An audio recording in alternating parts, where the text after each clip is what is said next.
Frank's been a member of Shed for quite some time, and just more recently, Frank, you've won a quite a prestigious award, and that was the for the Australia Day Awards, the Citizen of the Year for the Mackay region.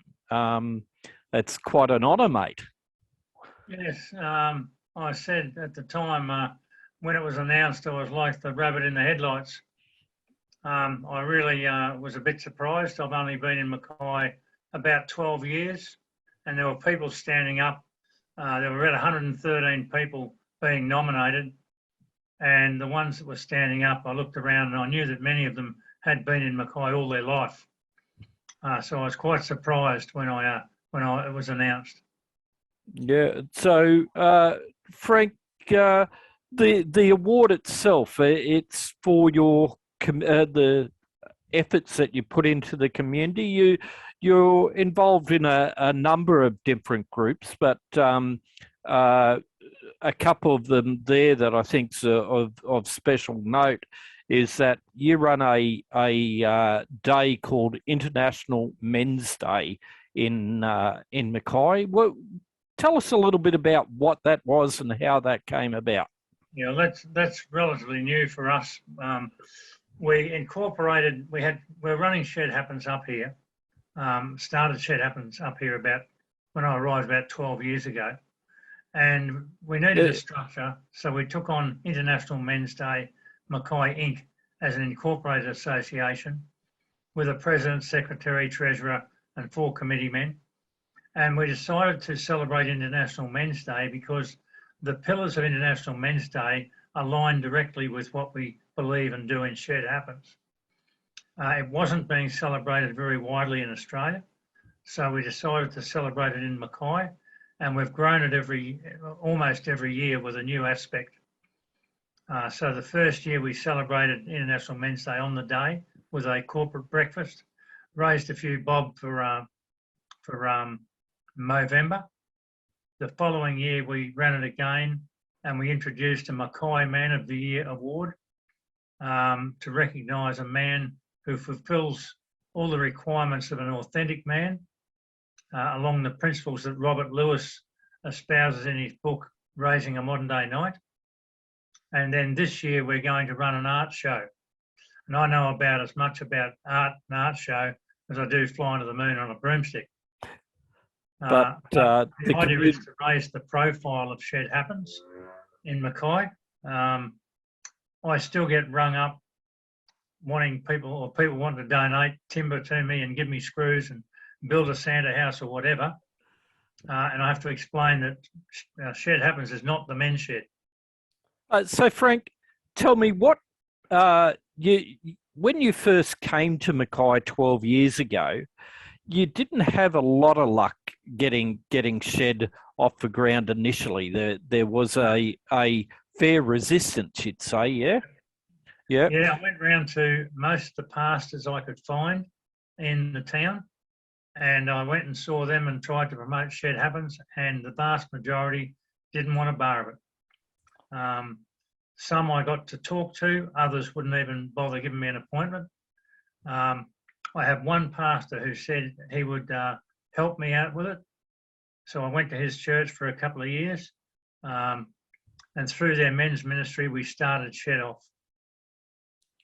And it's grown quite exponentially. I was amazed when I went up there. I was fortunate enough on my last trip to drop in and see how this well-oiled machine is running up there, and you've got a great group of guys around you that surround you, and I guess these days make life a lot easier. Mate, it must be difficult with what you do in your personal life and then in Shed and running this big day, which has now quite a large following. The council's in behind you, and you know, for your art day, I hear that you've got thousands of dollars in sponsorship from different businesses, mate. To run those sorts of things, to be a leader. Tell me, well, what's it like having all these guys around you that are it must be a little bit of a burden on the shoulders, and guys would come to you that not necessarily agree with what's going on. How's it all work for you? It's development. The blokes have been around me. I mean, one of the blokes has been with me from the very start. That's Peter, yeah. Yeah, I mean, in fact, we changed the night we met to marry up with his roster because he was so dedicated to shed. That was a big call because we lost a few blokes through that. But it's a matter of finding their strengths and weaknesses and building on their weaknesses. We had a leadership weekend. I took the blokes away to a campsite and we had a leadership weekend. And the idea was originally we were going to go to an adventurous training activity, a high ropes course, and do a bit of that and talk about what we need to do in shed and that sort of thing. And we developed a vision, mission and goals for both IMDMI, International Men's Day Mackay Inc. and Shed Happens. Do you happen to have that vision? Yeah, I do. I've got it on the wall. Yep. I can bring it up on the screen if you want. But I'll have to get it. That'll take a bit of time. Basically, the vision is that in 5 years' time, we want to see we're running 2 sheds a month in Mackay because what I had 185 blokes at Marumba Downs, I'd rather see us keep it down to about 60 because I want to be able to walk around and actually be able to say good day to the blokes by name. That's important, isn't it? Yeah. So we're talking about we want to try and get it to the numbers where we can have 2 sheds a month on a different night. So maybe the first Monday and the third Wednesday as we do. But to be able to staff it so it's not a burden on everybody. I've got 6 blokes in the leadership team for shed and they all have a role. They all have a responsibility, if you like. IMDMI is structured so that it provides the money to develop shed and move it forward. We've bought quite a bit of equipment over the years and we apply for grants. Because I'm retired, I spend probably most of my time doing shed or International Men's Day work and applying for grants and that sort of thing. And we have gotten all but one of those grants. In fact, it's quite funny. We've got a grant at the moment that we've got to spend by the 31st of December. And we've gone to buy stuff and people want to donate it. And we're having trouble getting rid of this money. And that goes back to a bit of what you said before, Alan, about our standing in the community and where this Citizen of the Year came from. I've spent a lot of time building the name of Shed as an honourable name in the community and getting to know business leaders and the council. Council have been fantastic. They've backed us up from the start. And I've been to a number of events where the councils are there. In fact, on my International Men's Day 2022 committee are 2 women councillors from the regional council, and they've been fantastic because their knowledge of people around town and how things work has been invaluable to me. Mate, you must be a genius. I've never been able to get a cent out of a politician, and you seem to be able to pry it out no problems at all and get the support. What's the magic of that? I don't know. I think it's just being genuine. Because of the Parkinson's, but I get very emotional very easily, particularly when I talk about men and shed, where we're at as men and all that sort of thing. And I gave about 4 years ago, I suppose, when we started to get a little bit more active in the community, I gave a number of presentations and I choked up, not to the point of tears, but to the point where I couldn't speak for a bit and was embarrassed about that. But people saw that as being genuine and having real empathy for the things I was talking about. What I would call that the real deal, mate. Yeah, and I think it Yep. was the real deal, and people see that. I've had my battles like everybody else. I've done things I'm not proud of. I've spoken about all that at Shed. As I said to someone today, I've got no secrets. All my secrets are out. I'm pretty happy with who I am. And I've got a great bunch of blokes around me who have done the same thing. You mentioned Parkinson's. I've watched my father go through Parkinson's, and he struggled a fair bit with that. And I guess for yourself, when you found out that you had Parkinson's, it's almost a life-changing event for yourself to know what's coming. And what's your thoughts on what you're going through at the moment? Where's your heart with that? I panicked. Yeah. Nothing about it. I panicked because I couldn't do the job I was in at the time effectively all day, and I threw the job in probably 2 years too soon. Once you get on the drugs, it's pretty well contained. My leg's shaking now as I'm talking to you, and I had the medication about 2 hours ago. That should last for at least 4 hours, so it's starting to wear off a bit. The man upstairs, he's in control. He knows the day I'm going to go to him. He knows what I'm going to go through. I've just got to try and be honourable to him in how I handle this thing. So I don't let it worry me. I keep on the medication. I listen to what the doctors say. Sometimes I agree, sometimes I don't. I'm guided by my specialist, and I just keep moving on. I mean, the day I can't help somebody out is the day God needs to call me upstairs. As Vern said, you've always got to have time to help other people out, because there's always just got to look around the corner for someone who's worse off than you. Yeah, and service to the community is one of the things that you won this award for, but it's a reward of service, isn't it? At the end of the day, Frank, that helping your community. Yeah, it's just recognition. I mean, I am involved in a lot of organisations. Aussie Helpers for the farmers. I went out in the cyclone we had back in 2013. Went out to the farmers there. Broke my heart to see these blokes going through what they went through, and very much what Vern's going through now. Blokes who had the whole property swamped with water and everything swept away. Had a bloke had a 100-year-old milking shed which just got swept down the river. And how they handle it, these fellas, you go out there, you give them a couple of boxes of tucker and that sort of thing, and just listen to their story.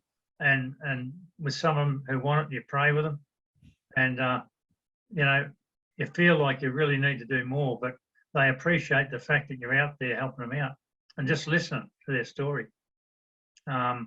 Involved in Neighbourhood Watch a bit,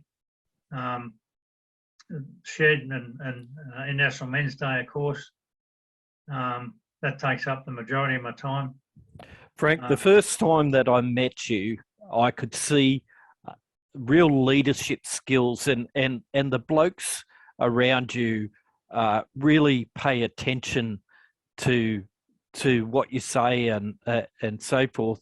Where does that come from? Where does that leadership come from? Is that past life? Yeah. There's no born leaders. Nobody's a born leader. You learn it, and you learn it through the things you do, the people you talk to, the mentors you have through your life.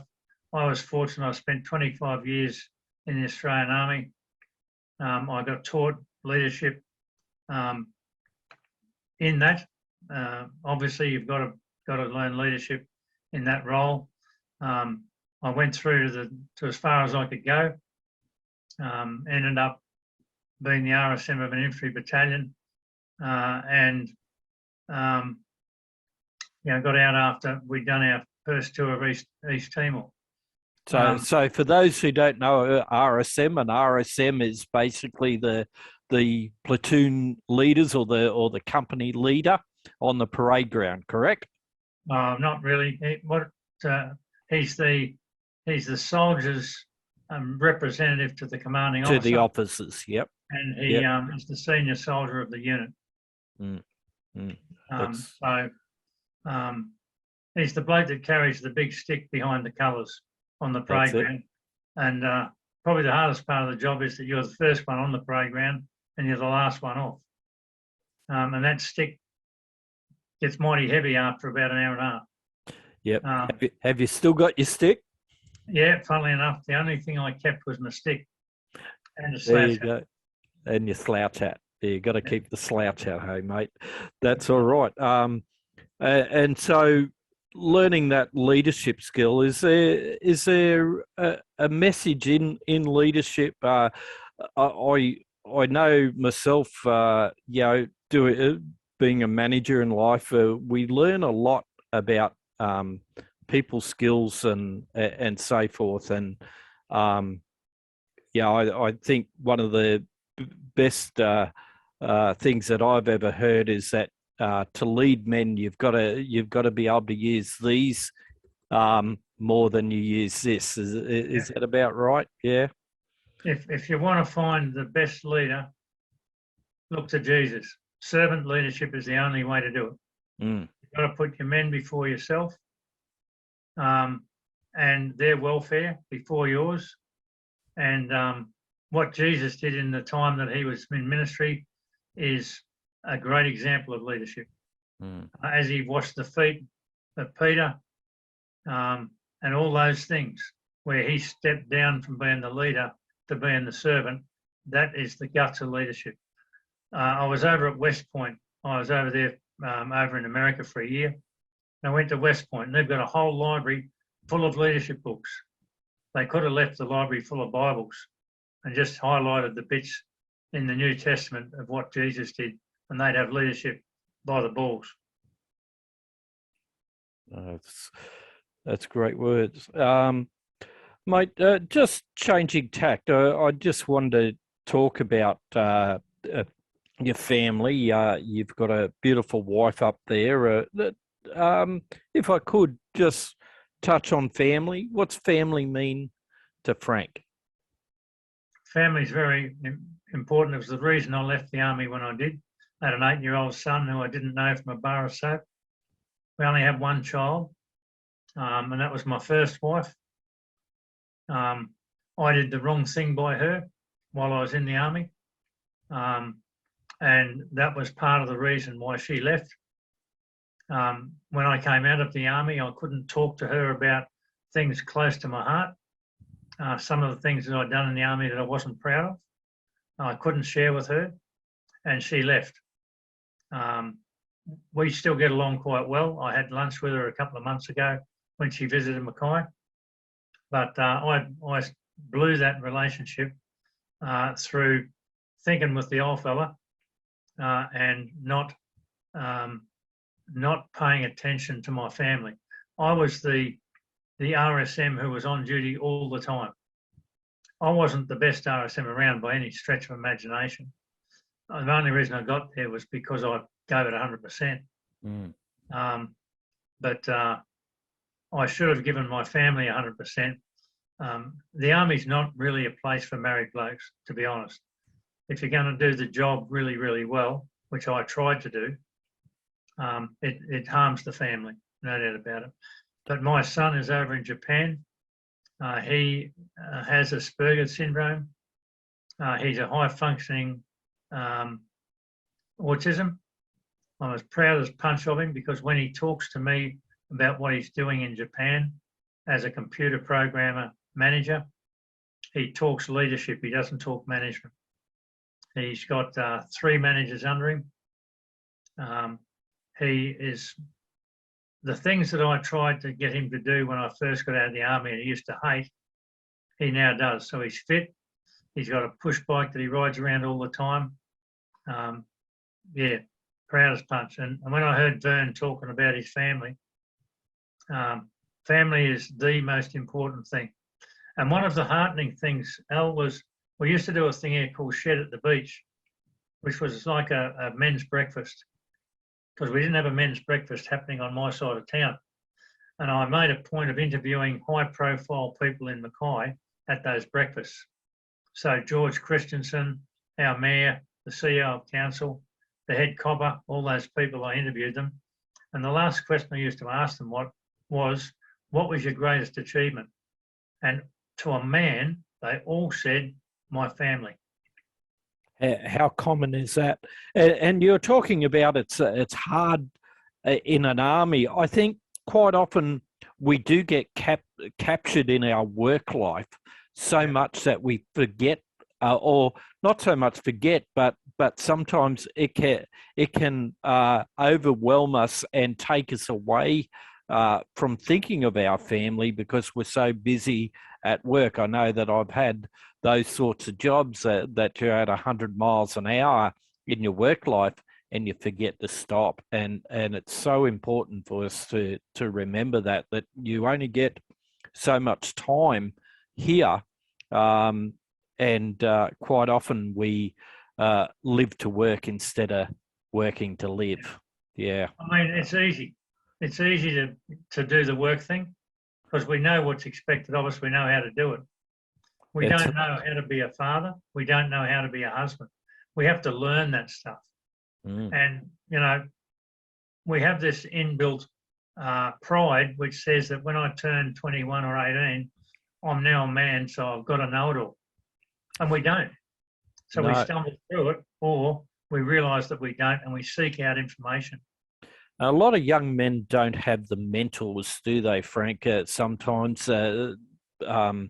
we quite often get trapped in our own little bubbles, and we forget about these young fellas coming through. And I know I myself, I was lucky enough to have a few really good fellas at the right time when I was going off the rails to touch me on the shoulder and say, "Hey, look, this is where you're going." But a lot of the young fellas you see out there just don't have those mentors. And we were interviewing a bloke at Shed last night at Marumba Downs, and he came up with an incredible statistic that young fellas that are in broken relationships or don't have those mentors in life, 99% of those guys end up in trouble with the law. Exactly. 99%, because they don't have the mentors or in that stable relationship, as opposed to being in a stable relationship or having those mentors. So I think it's I don't know about yourself, but I think it's a great responsibility we have as older men to make sure that we're looking after the younger blokes. If you ask a bloke, what's your definition of a real man? Most blokes will go, what? What's your definition of a real man? What do I need to know that for? Well, you think about it, you go, if you can't define something, how can you live it? And the second one is, when did you become a man? And what was the defining moment that made you a man, that said, you're now a man? Most of us don't have that because we've removed that from Western society. So we've got a lot of blokes running around, particularly between about 21 and 30, who haven't got a clue whether they are a man or not. So when you ask them that question, they'll hesitate because they don't know, because they haven't had a definition given to them. And there is no the definition, but there is a definition that you can use. And they don't know when they became a man because they didn't do any real rite of passage.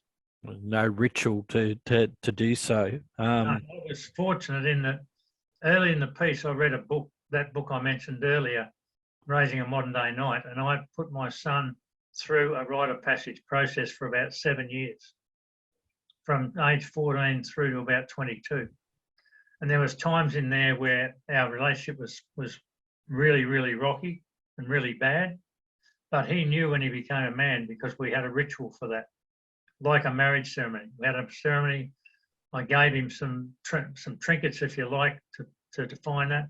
I gave him a definition of manhood, not the definition, but a definition that he knew it. And he's a confident young man, even with the Asperger's, knowing that he's a man and when he became a man. Now, most Australian blokes, if you say that to them, they laugh about it.